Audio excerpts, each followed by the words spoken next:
Hello. I'm here, a concerned American, speaking on behalf of the American people, directly to the American people.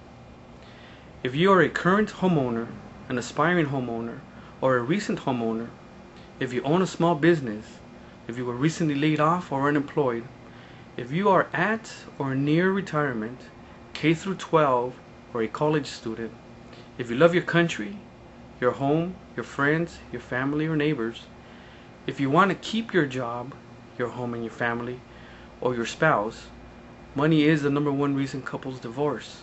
If this economy is affecting you or anyone or anything I just mentioned at all, please, please, please watch this video. Pay close attention, take notes, pause, rewind, and review as often as you'd like to absorb and learn what I'm about to share with you.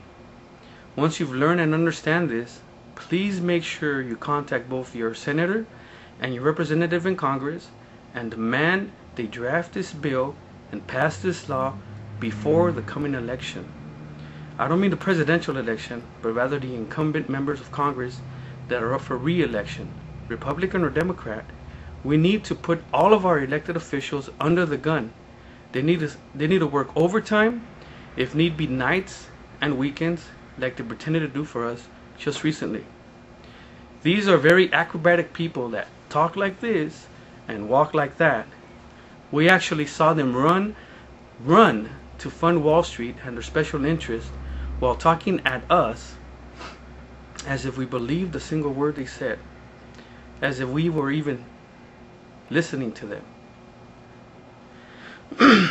Didn't you feel like you had a gang of robbers in your home who tied you up and told you that they loved you while they hauled all of your possessions out of your home? I did. I invite any and all economists, college professors, or even high school teachers to study my theory, dissect it, and analyze it.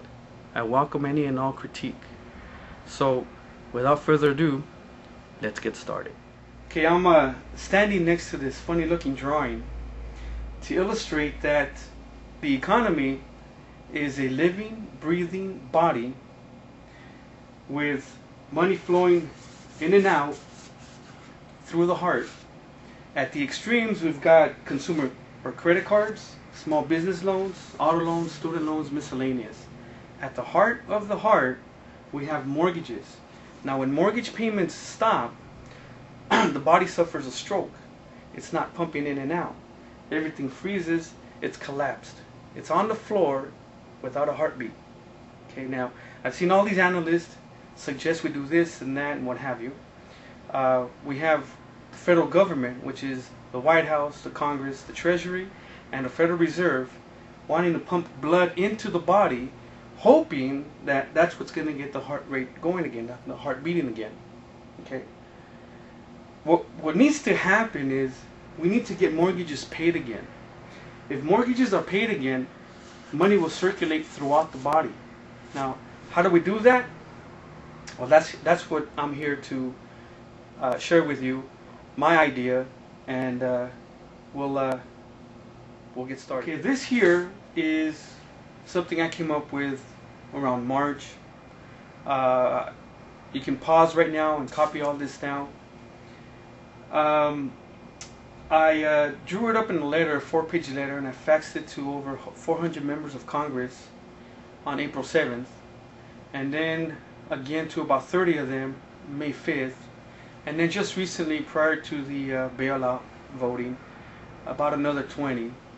And I think I got like 4, maybe 5 responses all told, with generic letters thanking me for my support and asking for a contribution.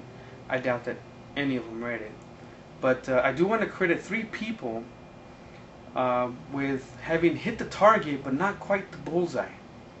And one of them was Obama, who just days ago suggested #1, and he suggested 90 days. But like I said, 3 people hit the target but not quite the bullseye. So let's hit the bullseye here. #1 is mandate an immediate moratorium on foreclosures. 90 days is fine. That would mean time out. Okay? Stop the foreclosures. while we operate. Number 2, mandate an immediate forbearance, which basically means suspend the late payments and fees. So number 1 and number 2 is basically a timeout while we operate using 3 and 4, quite possibly number 5. Okay, number 3, mandate all subprime loans to a maximum 2.5% margin. Now, I've heard and I've seen a lot of people on TV talk about the subprime mortgage mess, the economy, the global economic crisis, and there's so much information out there, and so many reports, and so many human interest stories, that in all of that, I've yet to hear anybody address the real issue. And the real issue was the margin on subprime mortgages.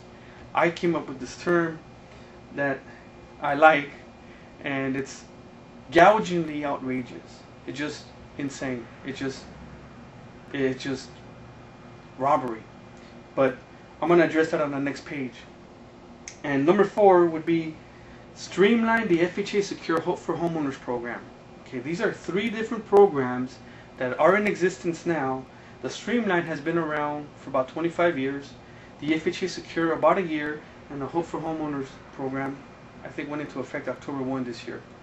And number 5 is REO suggestion, which I'll cover later. I really like number 5. I think that if we can implement 1 through 4, number 5 would really give the economy a boost. I mean, really give it a boost. But anyways, so 1 and 2 is a timeout. We're going to put the body under while we operate with 3, 4, possibly 5. Okay? So here's number 3. Number 3 is capping the margins at 2.5%. Okay? I'm in California, and your region would vary, but it's all relative. Okay, so let's take an original purchase price of $400,000, say 2, 3, 4 years ago.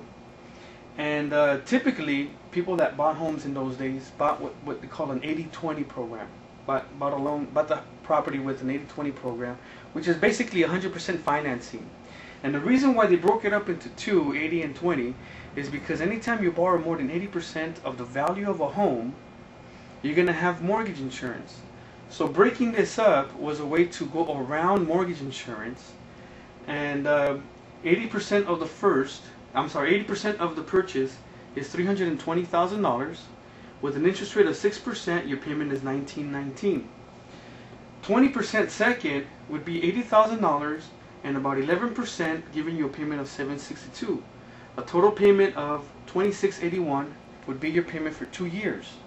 Now, seconds don't have mortgages, but they do have a higher interest rate. There's different terms on these seconds, and rather than to get complex about it, I'm just going to use a 30-year fixed at 11%. It could have been a HELOC, it could have been a balloon, it could have been so many different things, but let's just keep it simple on the second, because that really isn't the focal point. The main issue is this here, the first mortgage. So your payment is $2,681 for 2 years. After 2 years, starting your 25th payment, this interest rate on the first at 6% now becomes a margin. Okay, so here's your 6%, and that margin is going to be tied and added to an index. Now there's different kind of indexes, but let's use 3.5%. 6 plus 3.5 gives you a total of 9.5%. Okay, so now your original balance was $320. 2 years later, it's about $311 because you've paid some principal. Your interest rate of 9.5 gives you a payment of $2657, which is almost your combined payment for the first 2 years. And then you have your second at $79,000. 11% gives you $762. So your new combined total is $3419.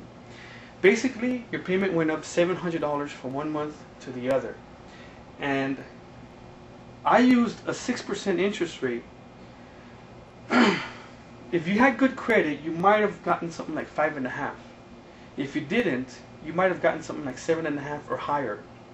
I'm using 6% here and giving you a 9.5%. This